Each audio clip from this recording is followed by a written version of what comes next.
Custodian खून आहे, मृत्यू आहे, यावर सरकारने जे काही त्यावेळेस त्यांची भूमिका मांडली आणि उलट सोमनाथ सूर्यवंशीला त्या कस्टडीमध्ये पोलिसांनी मारलंच नाही अशा प्रकारची भूमिका घेतली आणि त्यांना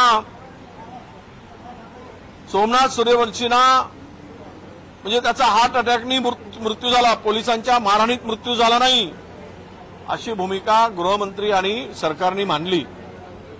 परंतु आज हा खून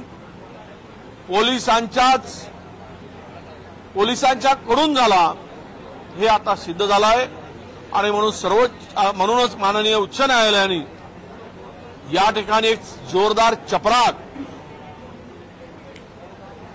यांना दिलेली आहे, सरकारला दिली आहे, पोलिसांना दिलेली आहे आणि यांच्यावर गुन्हे दाखल करण्याचा आदेश न्यायालयाने दिला, त्याचा आम्ही स्वागत करतो। एक तरुण वकील, एका तरुण वकिलाचा बळी घेण्याचं पाप या राज्यातील राज्यकर्त्यांनी केलं होतं।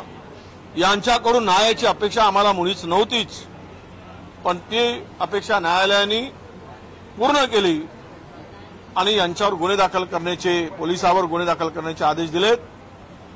हे खऱ्या अर्थानं ही सोमनाथ सूर्यवंशी आणि त्यांच्या कुटुंबाला प्रथमदर्शनी आता न्याय मिळताना आम्हाला दिसतोय, म्हणून न्यायालयाचं आम्ही स्वागत करतो, हायकोर्टाच्या आदेशांचं आम्ही स्वागत करतो।